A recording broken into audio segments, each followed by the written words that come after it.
Okay, I want to talk about a slightly different way to solve a linear first-order equation. And if you look at the equation, I'll do an example, that's the best. Do you notice what's different from our favorite equation? The change is 2t, the interest rate A, is increasing with time, changing with time. So we still have a linear equation, still just y, but the coefficient is varying. We have a variable coefficient, 2t, and in reality, if we're thinking of applications to economy, to banks, that would be a rampant inflation, interest rate 2t climbing and climbing forever.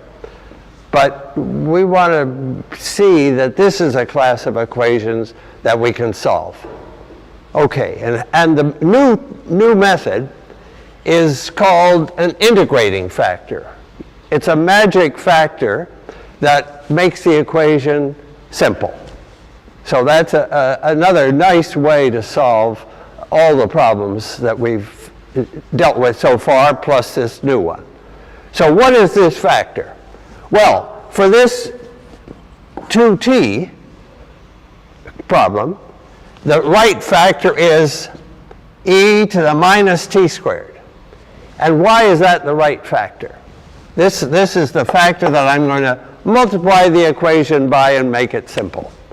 The reason that's the right choice is that the derivative of this, you remember how to take the derivative by the chain rule. The derivative will be the same e to the minus t squared, the same I, times the derivative of the exponent, and the derivative of that exponent is minus 2t.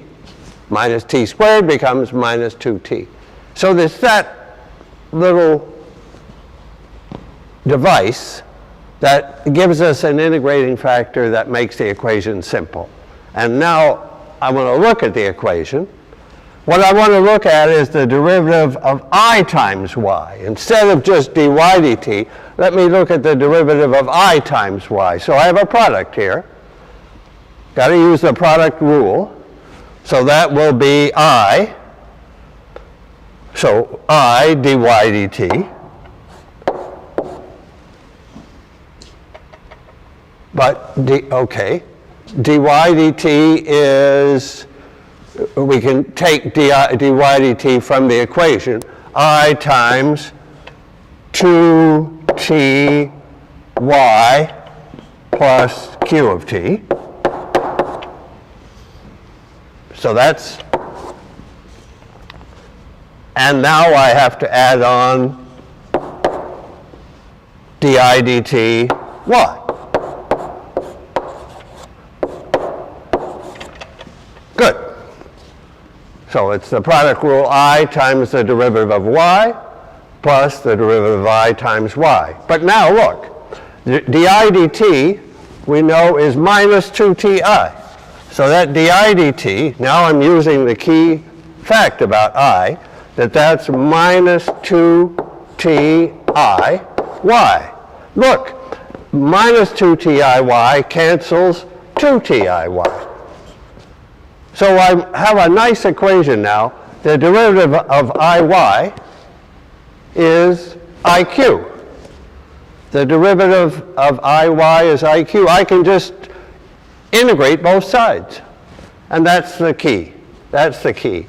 If I integrate the left-hand side, so I'll just move this up, integrate the derivative. Of course, the integral of the derivative is the function at time t, iy at time t, minus iy at time 0. Y of 0, because notice that I at t equals 0, can I just mention that? I at 0 is 1. When t is 0, I have e to the 0 power, which is 1. So that I of 0 is 1. So that's the integral of the derivative. And on the right-hand side, I have the integral from 0 to 2t of I times Q. So I'll put in e to the minus s squared q of s ds. I've introduced variable of integration s going from 0 to t. You remember this type of formula?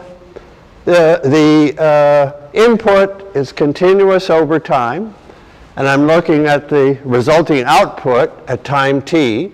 So all the inputs go in, they're all multiplied by some factor, and integrated gives the total result from those inputs. Okay, I'm almost here. I just want to remember I want to divide by I of t, so I have a formula for y. Okay, so my formula for y, when I divide by I of t, don't forget what I of t is. Let me put it again here. Let me remind myself. I of t is e to the minus t squared. That was the magic integration factor. Okay, so I'm going to divide by that, which means I'll multiply by e to the t squared. So that will knock out the I here. I'll put this on the other side of the equation, y of 0, and it will be multiplied by the e to the t squared. And this thing will be multiplied by e to the t squared. The integral from 0 to t of e to the t squared minus s squared q of s ds. That's my answer. Let's look at it. I have y of t. This is what comes out of y of 0. You see that the growth factor has changed from our old e to the at.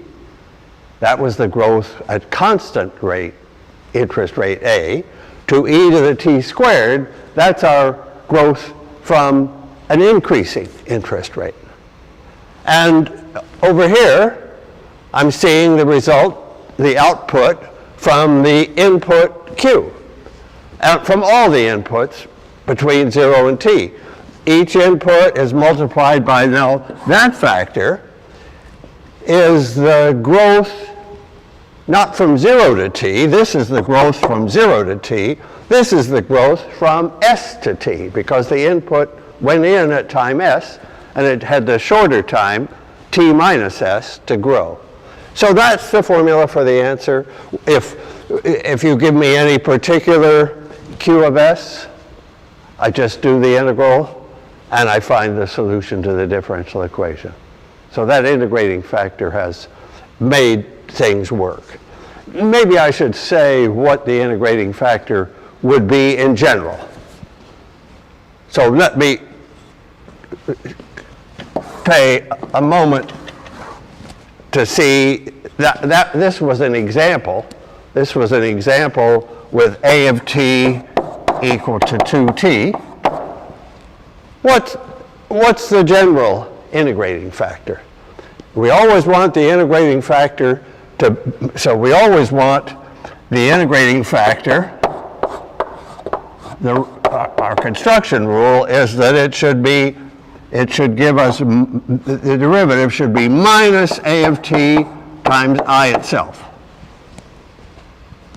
That's how we chose the e to the minus t squared when a of t was 2t.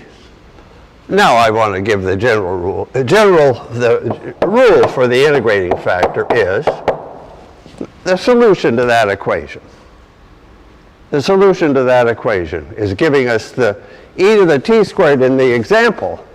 This was the example, but now I want a formula just to close off the entire case of varying interest rate.